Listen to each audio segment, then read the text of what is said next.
지금부터 제가 좀 간단한 질문을 해볼 테니까 여러분 마음속에 한번 대답을 해보시기 바랍니다.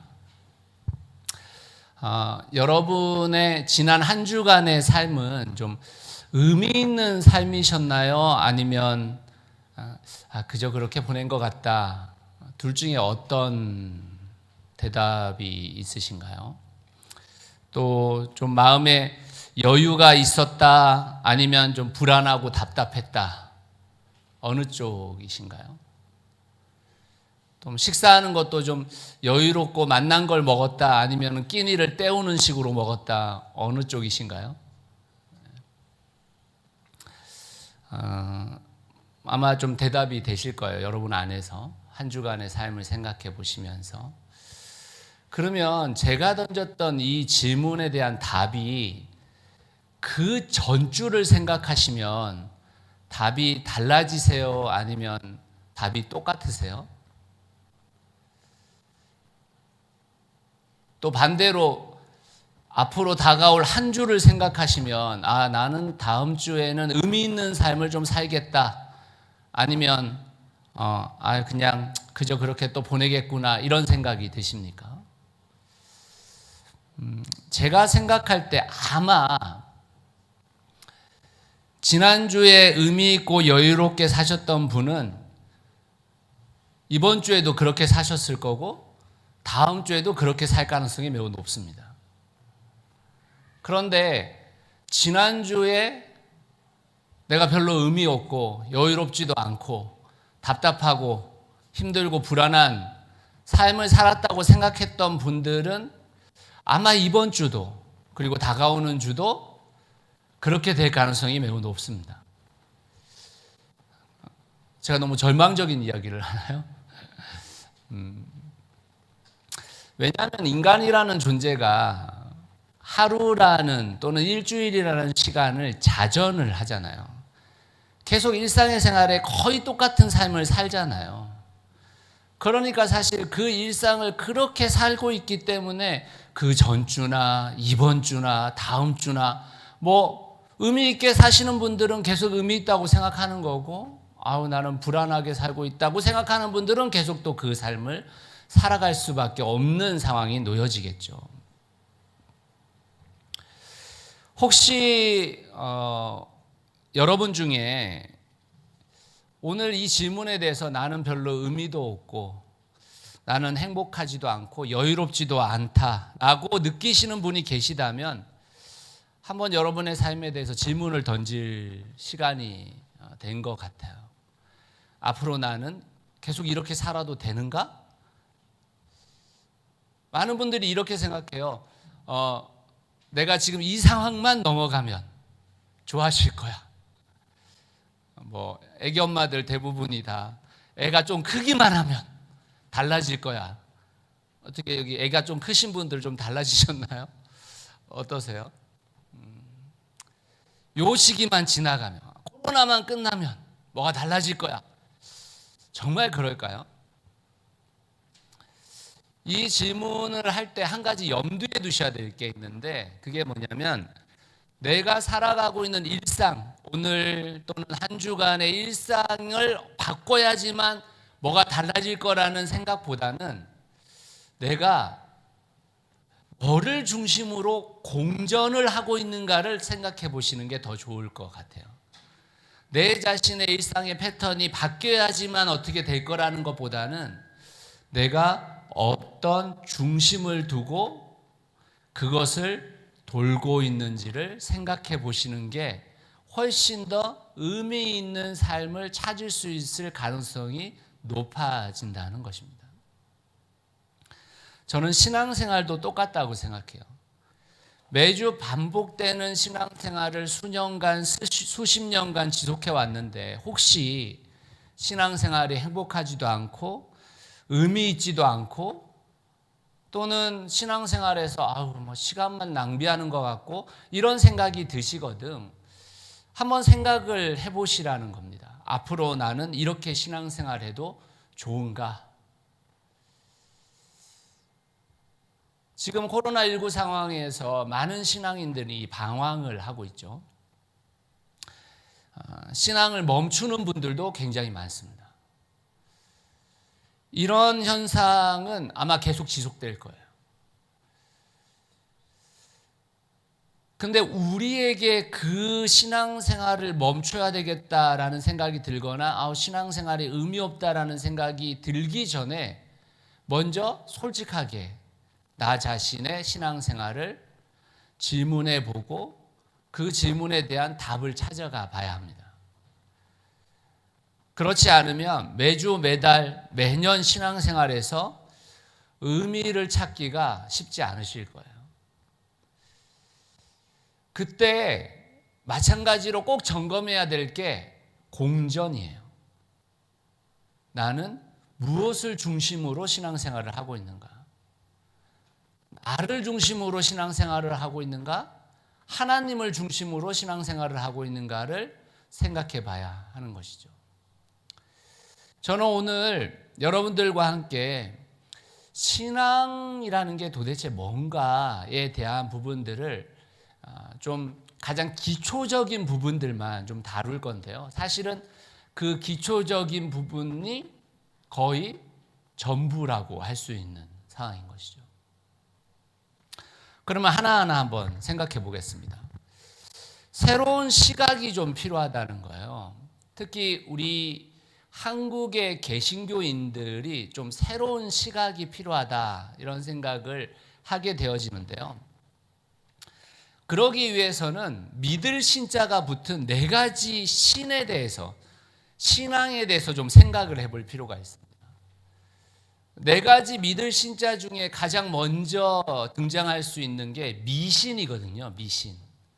미신이라는 것은 무엇이냐면 소위 없는 것을 믿는 겁니다. 없는 것을. 존재하지 않는데 믿고 있는 것을 미신이라고 이야기해요. 두 번째 신앙은 맹신이거든요. 맹신. 무조건 믿는 거예요. 성경의 진리가 아닌데도 무조건 믿는 겁니다. 목사가 무슨 말을 해도 아멘 하는 겁니다. 그런 교회 가면 진짜 이렇게 성경 구절 하나도 조심해서 찾아야 되죠. 그렇지 않아요. 우리 교회는 아멘을 너무 안 해서 문제인데 아멘 이게 굉장히 위험하거든요. 광신이라는 것도 있죠. 광신. 자기 멋대로 믿는 거죠. 자기가 믿고 싶은 것을 믿는 것입니다. 특별히 한국 교회는 자기 가정과 자녀가 복 받는다라고 말하면 무조건 믿는 경향이 있어요. 광신입니다. 광신. 자, 이 세 가지 신앙을 한번 한국의 기독교에 한번 대비시켜 보세요. 한국 기독교 안에는 이런 생각이 깔려 있습니다. 지성이면 감천이다. 이 생각이 굉장히 깊게 깔려 있어요. 샤머니즘과 결탁되어진 신앙이죠. 제가 예전에 다녔던 교회 중에 어떤 교회는 자식이 대학을 못 가거나 남편 사업이 잘 안 되면 순 엄마 아내 신앙의 문제처럼 기도를 안 해서 그렇다고 그쪽으로 굉장히 많이 몰고 가는 교회였어요. 재밌는 건 그 자녀가 기도를 안 해서도 아니고 그 남편이 기도를 해서 안 해서도 아니고 그 아내가 그 엄마가 기도를 안 해서 그렇다고. 그래서 여러분 우리가 그 한국 기독교에 진짜 자주 사용되어진 예화 기도하는 어머니 정말 많이 사용되어지잖아요. 정말 많이. 근데 여러분 그 버스 탈 때 이렇게 기도하는 손 하고 있는 아이 있잖아요. 그런 거 보신 적 있으세요? 이렇게 기도 이렇게 하고 있는 아이가 이렇게 천사처럼 이렇게 하늘 바라보고 있는 거 있잖아요. 그 누군 줄 아세요? 그 누구? 예? 사무엘이에요. 사무엘. 그 여자애가 아니에요. 그 여자애처럼 그려놨는데 사무엘이에요. 사무엘. 근데 우리는 주로 엄마들이 대부분 다 신앙을 광신적으로 하시기 때문에 어머니의 기도에 관련돼서 굉장히 많죠. 그래서 여러분 어머니 기도에 있는데 아버지 기도에는 없잖아요. 이게 재밌는 현상이거든요. 사실. 근데 여러분 베드로전서에 보면 너희 남자들아 거룩한 손을 들어 주님께 기도하라 이렇게 돼 있어요. 구약의 신앙의 주체는 누구예요? 남자예요. 남편이에요. 아버지예요. 근데 재미있는 한국은 정말 이게 바뀌어져 있는 상황들이거든요. 누군가의 정성이 부족해서 잘못되는 것이다. 이런 생각을 너무나도 많이 갖고 있습니다. 그래서 한국에서는 강한 신앙에 대해서 굉장히 많은 이야기들을 하죠. 그래서 기도할 때 우리 자녀 대학 갈 줄 믿습니다. 병이 나을 줄 믿습니다. 사업 잘 될 줄 믿습니다. 이런 패턴의 설교들이 계속 진행될 수밖에 없는 겁니다. 여러분, 강한 신앙이 축복을 가져온다고 생각한다면 한번 잘 생각을 해보세요. 하나님이 어떤 분이신지. 이런 분이시잖아요. 제 가족 중에 누가 지금 아파요. 그래가지고 병이 들었어요. 그런데 이제 죽을 고비 가운데 있어요. 그래서 제가 기도하는 거죠. 예를 들면 저희 아버님이 병원에 한 7년 정도 누워 계셨었으니까 저희 아버지를 낫게 해주십시오. 이렇게 기도하는 거죠.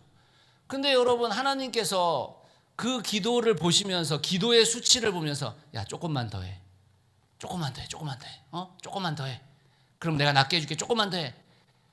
아이, 안 되겠다. 죽어야 되겠다. 이런 분이시냐고요, 하나님이. 우리가 하나님에 대해서 잘못 이해하고 있는 부분이 너무 많다라는 것입니다.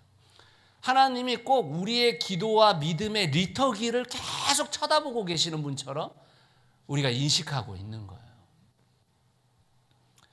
그러니까 어떤 일들이 벌어지냐면 진리가 너희를 자유케 하는 일이 벌어지지가 않아요. 진리가 우리를 옥매이는 것만 벌어지는 거예요. 이런 믿음에 대한 오해만 걷어내도 한국 기독교는 몰라보게 달라질 거예요. 우리는 너무 오랫동안 우리가 믿고 싶은 것을 강하게 또 지성을 다하면 하나님이 그것을 들어주신다고 배웠던 것입니다. 그래서 많은 사람들이 자신의 소원을 하나님께 아뢰고 이뤄주기를 글자 그대로 맹렬하게 기도하는 것입니다. 그러나 그렇게 기도했건만 하나님이 대학 입시에 합격 대신에 재수를, 결혼 대신에 오랜 독신 생활을, 사업 성공 대신에 실패를, 병고침 대신에 죽음을 주시면 어떻게 되는 겁니까? 실망을 넘어서서 하나님께 분노를 품게 되는 거예요. 하나님을 떠나버리게 되는 것입니다. 그건 기독교가 말하는 신앙이 아닙니다. 다시 말씀드리지만 기독교는 우리의 심심으로 하나님을 움직여서 내 소원과 뜻을 이루는 종교가 아닙니다. 그렇다면 기독교가 말하는 신앙은 무엇인가? 네 번째 신이 붙은 확신인 거예요. 확신. 여러분, 확신이라는 건 뭐냐면 사실에 근거한 믿음인 거거든요. 진리에 근거한 믿음이 확신입니다. 믿음이라는 단어 앞에서는 반드시 사실이라는 게 있어야 되는 거예요. 여러분, 믿음이라는 그 느낌, 내가 믿는다라는 그 느낌보다 훨씬 중요한 게 뭐냐면 내가 뭘 믿느냐라는 거거든요. 내가 도대체 무엇을 믿느냐가 훨씬 더 중요한데 우리는 믿음이라는 그 느낌에 굉장히 올인하는 경향이 있다라는 것입니다. 그래서 여러분 누가복음 8장 15절 말씀에 보면 이렇게 돼 있어요. 같이 한번 읽어봅시다. 시작. 좋은 땅에 떨어진 것들은 바르고 착한 마음으로 말씀을 듣고서 그것을 굳게 간직하여 견디는 가운데 열매를 맺는 사람들이다. 여러분, 이 누가복음 8장이 무슨 장이에요? 뭐 끝에 저런 말씀이 나올까요? 유추해 보면 씨 뿌리는 비유 끝에 이 이야기가 나오는 거거든요. 네 가지 땅이 있잖아요. 네 가지 땅. 그죠? 길가, 돌짝밭, 그 다음에 가시밭, 그 다음에 좋은 땅 이렇게 있는 거잖아요. 그러니까 다시 말하자면 좋은 땅을 가지고 그 말씀을 받아들이는 사람들, 믿음이 있는 사람을 뭐라고 얘기하는 거냐면 바르고 착한 말씀, 바르고 착한 마음으로 말씀을 듣는 거예요.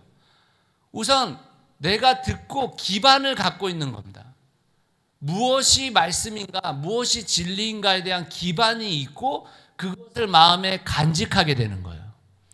그리고 나서 그 말씀을 간직했으니까 이 세상의 유혹과 이 세상의 풍조와 풍파와 그 모든 것들을 견디면서 열매를 맺게 되는 거죠. 그게 믿음이라는 것입니다.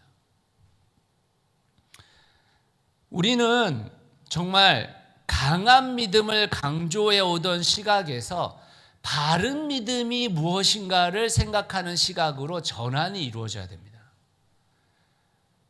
이 코로나19 시기를 통해서 바른 믿음이라는 게 무엇인가에 대해서 깊이 고민해 보실 수 있는 성도분들이 되시기를 간절히 축원합니다. 두 번째, 그렇다면 우리는 도전 앞에 놓여져 있어요. 그리스도인이라는 존재는 뭘 믿는 존재인가? 도대체 두 가지를 믿는 존재인 겁니다. 두 가지. 우리가 아까 읽었었던 본문인데 히브리서 11장 6절 말씀을 같이 한번 읽어보겠습니다. 시작. 믿음이 없이는 하나님을 기쁘게 해드릴 수 없습니다. 하나님께 나아가는 사람은 하나님이 계시다는 것과 하나님은 자기를 찾는 사람들에게 상을 주시는 분이시라는 것을 믿어야 합니다. 믿음은 두 가지예요. 두 가지. 첫 번째가 뭐냐? 하나님이 계시다라는 것을 믿는다라는 겁니다. 여러분, 제가 너무 당연한 이야기를 하나요? 하나님이 계시다라는 것을 믿지 않는 그리스도인이 어디 있어요? 이렇게 얘기하실 수 있으실까요? 여러분, 하나님이 계시다라는 것을 믿는다라는 것은 굉장히 많은 것을 내포하고 있는 거죠. 첫 번째, 신의 존재를 믿고 계시다는 거잖아요. 그죠? 이 세상의 유일한 신이 하나님뿐이다라는 걸 믿고 있는 거고, 하나님이 천지를 창조했다라는 걸 믿는 거고, 그분이 인간이 만물을 경영하도록 인간을 창조하신 분이라는 걸 믿는 거고, 하나님이 우리의 아버지 되신다라는 걸 믿는다라는 거고, 이 하나님이 계시다라는 것을 믿는다라는 것은 엄청난 믿음인 거예요, 사실은. 여러분, 성경에서 말하는 어떤 믿음보다 가장 큰 믿음을 요구하는 게 뭐냐면 하나님이 계시다라는 것을 믿는 거예요. 하나님이 계시다라는 것을 믿으면 못 믿을 게 뭐가 있어요? 성경 말씀에 하나님이 계시다라는 것을 내가 믿고 있으면 도대체 그 말씀 가운데 못 믿을 만한 게 뭐가 있습니까?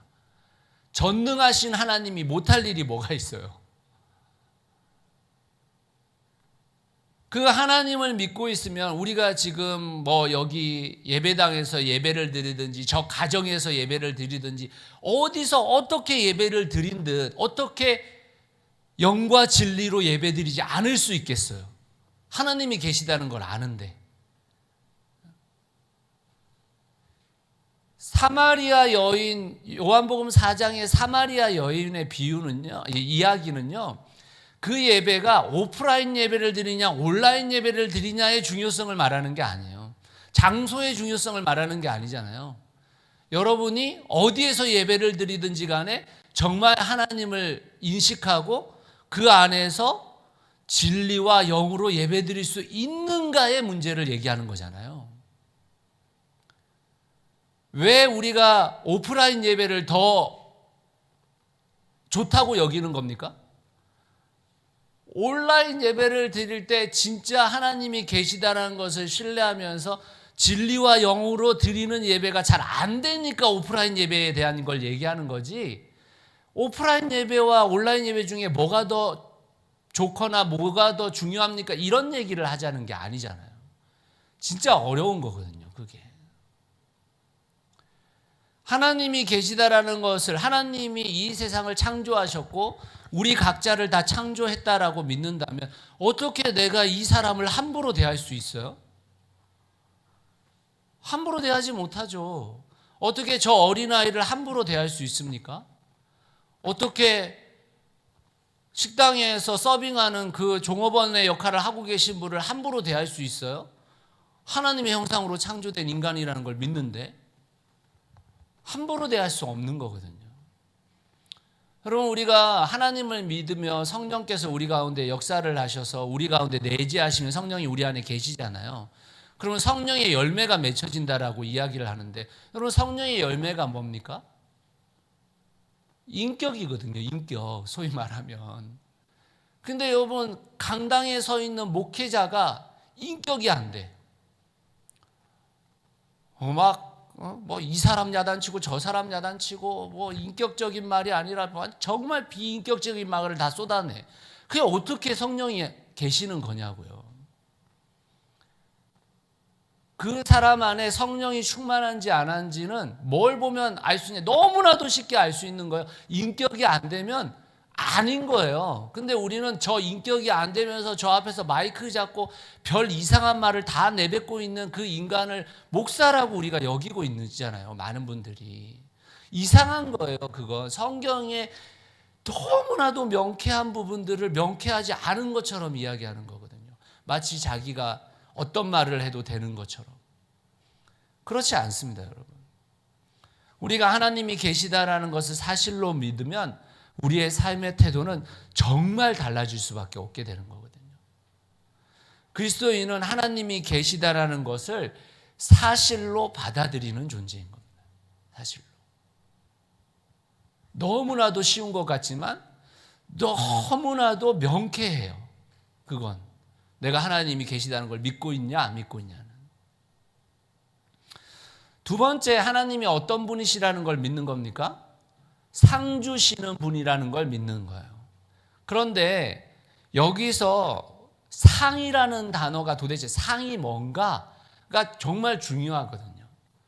많은 그리스도인들이요, 자신이 원하는 소원을 성취해 주는 상을 말하는 것이라고 착각해요. 여러분, 그렇지 않습니다. 히브리서 11장 6절 말씀에 나오는 상은 뭐예요? 뭐겠어요, 여러분? 무슨 상 주신다는 겁니까?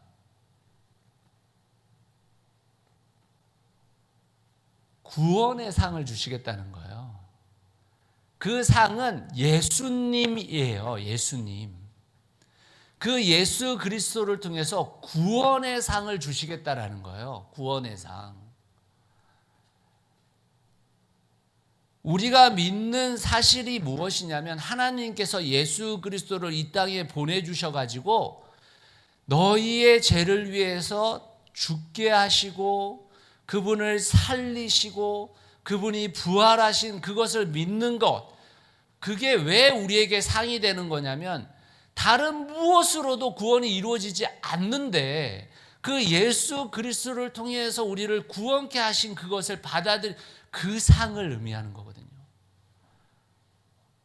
우리가 믿는 것은 그 두 가지인 것입니다. 하나님이 계시다는 것과 하나님이 예수 그리스도를 보내셔서 우리에게 구원이라는 상을 주시는 분이라는 것을 믿는 게 그리스도인인 거예요. 뭔가 엄청 복잡한 것 같지만 결국에는 그거인 거예요. 결국에는. 여러분, 우리가 정말 하나님이 계시고 하나님이 예수님을 주셔서 우리를 구원하신 분이시라는 것을 믿으십니까? 여러분, 믿으세요? 그러면 정말 우리는 못 믿을 게 하나도 없어요. 성경의 내용 중에 그 어떤 것도 홍해가 갈라지고 바다가 잠잠해지고 시각장애인이 눈을 뜨고 38년 된 병자가 일어나는 거, 이건 비할 바가 아니에요. 사실은 그건 저런 기적을 어떻게 믿어? 하나님을 믿는데 어떻게 못 믿어요? 하나님을 믿는데 전능하신 하나님, 이 세상을 창조하신 하나님, 이 세상을 통치하시는 하나님, 우리를 죽음에서 건지시는 하나님을 믿는데 어떻게 우리가 그걸 못 믿겠습니까? 그 기적은 아무것도 아닌 거예요. 사실은 하나님이 계시다라는 것을 믿게 되는 그 순간, 그분이 이 땅에 오셔서 이 땅에 발을 디디고 사신 예수 그리스도로 함께 하셨다라는 것을 믿는 그 순간, 사실 성경에 어떤 것도 믿지 못할 게 없는 것입니다. 많은 경우 우리 그리스도인들은요, 이 두 가지 사실을 처음에 믿느냐라고 묻고 나서 그 다음부터는 안 물어요. 너무 이상한 얘기예요. 처음에 침례나 세례 받으실 때 하나님을 믿으십니까? 라는 질문을 던지고, 이 땅에 예수 그리스도가 우리를 위해 십자가에 달려 죽으신 분이심을 믿습니까? 라는 질문, 그때 예, 믿습니다라고 말하고 나면 그 다음부터는 물으면 신뢰인 것처럼, 이런 신앙으로 우리가 계속 왔던 거거든요. 여러분, 그렇지 않습니다. 우리는 매일 내가 하나님을 믿고 있는가, 내가 하나님이 계시다라는 그 사실을 믿고 있는가를 확인해야 돼요. 내가 정말 예수 그리스도가 하나님이 보내주셔서 나를 구원하신 분이라는 걸 믿고 있는가를 확인하셔야 된다고요. 여러분, 목장에서 그걸 확인하셔야 돼요. 교회에서 자주 그것을 확인시키셔야 합니다. 그걸 믿으면 다른 모든 것을 믿을 수 있기 때문인 것입니다. 그걸 믿으면 우리의 인생의 모든 것이 하나님의 것이라는 것을 믿게 되는 거거든요. 그걸 믿으면 지금 우리가 살아가는 우리의 이 인생, 믿음의 인생이 하나님께서 덤으로 주신 인생이라는 것을 알게 되는 거거든요. 그렇게 되면 우리의 신앙생활은 반드시 의미 있고 행복하고 멋진 신앙생활이 될 수밖에 없어요. 시간이 가면 갈수록 훨씬 더 매력적이고 훨씬 더 신앙이 즐겁게 되어져 있습니다. 그런데 그걸 믿지 못하면, 하나님이 계시다는 것과 하나님이 상 주시는 분이시라는 것을 믿지 못하면, 그때부터 신앙생활은 시간이 가면 갈수록 재미가 없고, 시간이 가면 갈수록 내 시간과 돈만 아깝고, 이런 신앙생활이 되어질 수밖에 없는 것이죠. 신앙생활이 혹시 실망의 연속이요, 의미 없는 시간의 때움이라고 생각이 되시는 분들이 있다면, 우리가 어떤 사실을 도대체 믿고 있는가를 생각해 보셔야 하는 것입니다. 우리는 그 도전 앞에 놓여져 있는 거예요. 나는 도대체 어떤 사실을 믿고 있는가? 저는 이 코로나19의 시기가 우리에게 이 믿음에 관련되어져서 새로운 희망이 될 수 있다고 생각합니다. 왜냐하면 지금껏 한국 교회는 대부분의 신앙인들이 한 교회, 한 목사에게 갇혀 있었습니다. 코로나19 이전에 가끔씩 다른 교회의 다른 목사님들의 설교를 듣기는 했지만, 코로나19 이후에는 웬만한 목사님들의 설교는 다 어디서든 들을 수 있어요. 그렇죠? 심지어 이단인 집단들도 이제는 다 풀렸어요. 최근에 성락교회, 김기동 베레아 집단, 베레아는 게 정말 좋은 말인데 한국교회에서는 사용할 수 없는 단어가 돼버렸거든요. 이게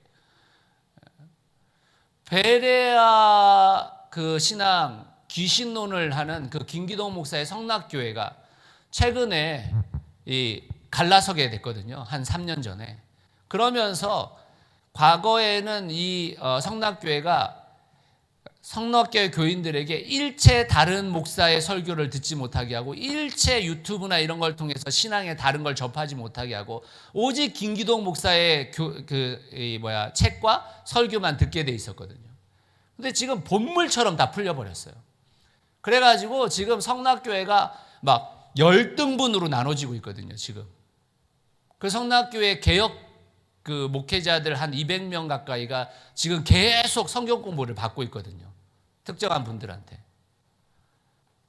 이런 일들이 벌어졌단 말이에요. 고집스럽게 지키고 있던 신앙이 조금씩 금이 가기 시작한 거예요. 코로나19의 시대는 교회의 위기일 수도 있지만, 성도에게는 드디어 진리가 너희를 자유케 하리라는 하나님의 말씀이 실현될 수 있는 상황이 벌어졌다는 것입니다. 다양한 성경 설교와 성경 공부를 들을 수 있는 상황이 벌어졌다라는 거예요. 사도행전 17장 11절 말씀에 보면 좋은 신앙인이라는 존재가 어떤 신앙인인지 보여주고 있죠. 같이 한번 읽어볼까요? 시작. 베레아의 유대 사람들은 데살로니가의 유대 사람들보다 더 고상한 사람들이어서 아주 기꺼이 말씀을 받아들이고 그것이 사실인지 알아보려고 날마다 성경을 상고하였다. 다시 말하면 베레아 사람들은 그 말씀을 듣고 사실인지 알아보려고 날마다 성경을 상고했다, 이렇게 얘기하거든요. 그러면 한국교회는 이 베레아 같은 신앙인들에게 믿음 없다고 여겼거든요.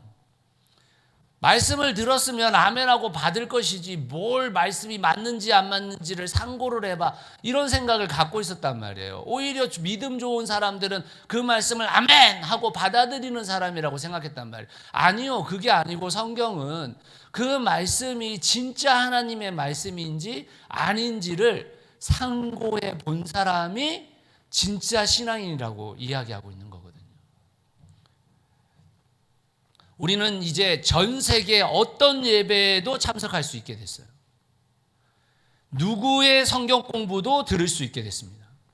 그러니 더 많이, 더 다양하게 말씀을 들고 배울 수 있게 된 거죠. 다만 한 가지 조심해야 될 거는 그 가운데도 또 한 분에게 꽂히셔가지고 내 입맛에 맞는 그분의 설교와 성경 공부만 듣지 마시고 다양한 분들의 것들을 접하시면서 그 안에 중심이 무엇인가를 다양한 사람들을 통해서 찾으셔야 됩니다. 아, 이 원리와 이 중심을 가지고 바른 설교자들은, 바른 성경 공부를 하는 사람들은 그걸 전하고 있구나라는 것들을 여러분들이 인식해낼 수 있는 기회가 왔다라는 것입니다. 코로나19는 기독교를 정화시키는 데 큰 역할을 하게 될 거예요. 코로나19가 끝나고 나면 저는 교계에 지각 변동이 일어날 거라고 생각해요. 어쩌면 하나님이 남겨두신 바알에게 무릎 꿇지 않은 7천 명의 사람들이 드러날 수도 있고, 그리고 지금껏 온갖 자기중심적 메시지를 던졌던 사람들이 퇴출될 가능성도 매우 높겠죠. 그러니 이 시기에 여러분의 신앙생활을 베레아 사람들처럼 상고하시면서 정말 하나님의 살아계심을 믿고 하나님의 상 주시는 그 분이심을 믿게 되어지는 그 사실의 기반을 가진 신앙인으로 바꿔지시기를 예수 그리스도의 이름으로 축원합니다. 아멘. 말씀의 결론을 좀 내리겠습니다. 2017년에 영국의 10파운드 지폐의 그 초상화 사람이 바뀌었습니다. 혹시 아시나요? 원래 그 영국의 파운드, 10파운드의 그 초상화의 주인공은 진화론의 찰스 다인이었거든요. 그런데 2017년에 누구로 바뀌었냐면 제인 오스틴으로 바뀌었습니다. 제인 오스틴 누군지 아시죠? 제인 오스틴. 무슨 책 썼죠? 그 정도는 아셔야 되는데, 오만과 편견. 네, 들어는 봤는데 읽어보지 않은, 네, 우리가 항상, 네. 제인 오스틴이 2017년부터 10파운드의 주인공이 됐거든요. 사실 영국에서 여성으로서 지폐의 초상화로 쓰여진 것은 엘리자베스 여왕을 제외하고는 두 번째인 것입니다. 근데 이 제인 오스틴에 대해서 우리가 좀 생각을 해볼 필요가 있는데 18세기 여류 작가거든요. 근데 이 18세기 때에는 여성이라는 존재는 남성에게 시집잘 가는 것이 가장 중요한 포인트였습니다. 그런데 이 제인 오스틴은 드물게 결혼하지 않았고 뿐만 아니라 작가의 길을 선택했어요. 18세기에 여류 작가가 많지 않습니다.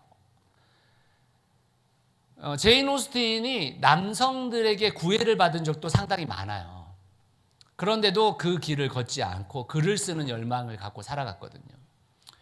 영국에서 가장 사랑받는 작가는 누구예요? 셰익스피어죠. 셰익스피어가 150편 정도의 글을 남겼거든요. 책을 남겼거든요.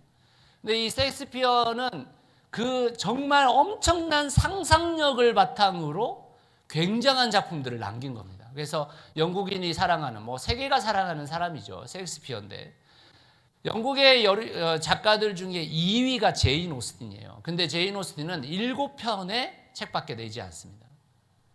근데 셰익스피어와 제인 오스틴의 다른 점은 뭐냐면, 제인 오스틴은 자기가 살아갔던 바스라는 그 지역의 아주 소소한 이야기들을 글로 남겼어요. 이름만 바뀌었을 뿐이지 거기에 녹아져 있는 대부분의 소설의 인물들은 자기 언니, 오빠 뭐 이런 사람들하고 이름만 바꿔놓은 거예요. 그리고 이 제인 오스틴은 불과 20살일 때 모두가 같이 공유했던 시끌벅적한 그 거실 한켠에서 조그만 티테이블에서 썼던 글이 오만과 편견이에요. 가장 일상적인 공간이 가장 세계적인 공간이 된 겁니다. 가장 일상적인 삶이 세계를 바꾼 세계적인 이야기를 만들어낸 거예요. 저는 그리스도인의 신앙이 이렇다고 생각해요. 신앙생활을 바른 믿음 가운데 하게 되면 오늘 내가 만나는 사람들, 내가 겪는 사건들, 내가 걷는 이 길이 결코 시시하고 별 볼 일 없는 것이 아니라는 겁니다. 그곳에 의미가 있고 그곳에 행복이 있는 거예요. 시간이 지나면 지날수록 도리어 그 깊은 맛을 경험하게 되면서 그 안에서 참된 가치를 누리고 행복을 누리는 게 신앙생활이라는 것입니다. 뭔가 엄청나게 거대해지고 뭔가 대단한 업적을 만들어내고 대단한 일이 발생하는 것도 뭐 있을 수 있습니다. 그런데 우리의 신앙생활은 지금 이 자리에서 우리가 함께 경험하고 있는 이 가족들과 그 안에서 누리는 소소한 이야기들이 하나님께서 우리에게 허락해 주신 귀한 이야기가 되어버리는 겁니다. 바른 믿음을 갖고 살아간다면, 하나님이 계시다는 것과 그분이 상 주신다라는 그것을 믿고 살아간다면 우리의 신앙은 하나님이 우리에게 허락해 주신 가장 큰 열매들을 이곳에서 맺게 될 것입니다. 신앙생활이라는 것은 사실을 기반으로 믿음을 형성해서 우리의 삶의 자리에서 그 믿음을 생활로 재현해내는 것입니다. 그러니까 용기를 내세요. 그리고 도전하십시오. 새로운 방향을 선택하십시오.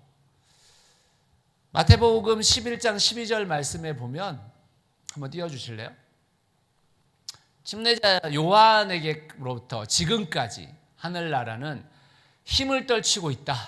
그게 하나님의 나라잖아요. 그리고 그 하나님의 나라는 누가 갖게 되는 것인가? 침노하는 자들이 그것을 차지한다. 다시 말하면 도전하고 그곳에 변화를 꿈꾸고 그곳에서 함께 시도하는 자들에게 하나님의 나라가 임한다라는 것입니다. 우리가 하나님을 믿고 그 하나님 안에서 함께 된 우리 공동체의 모든 새누리 상교의 성도들이 진짜 하나님의 나라를 맛보는 것은 대단한 무엇인가가 아니라 우리의 이 일상의 소소한 이야기들이 그 하나님의 나라를 이뤄가게 될 것입니다. 그 일들에 오늘도 도전하시고 오늘도 함께 만나시고 함께 교제하시고 함께 하나님의 말씀의 근거 안에서 그 생활들을 공유하시는 여러분 되시기를, 그 신앙생활을 평생 살아가시기를 예수 그리스도의 이름으로 축원합니다. 함께 기도하겠습니다.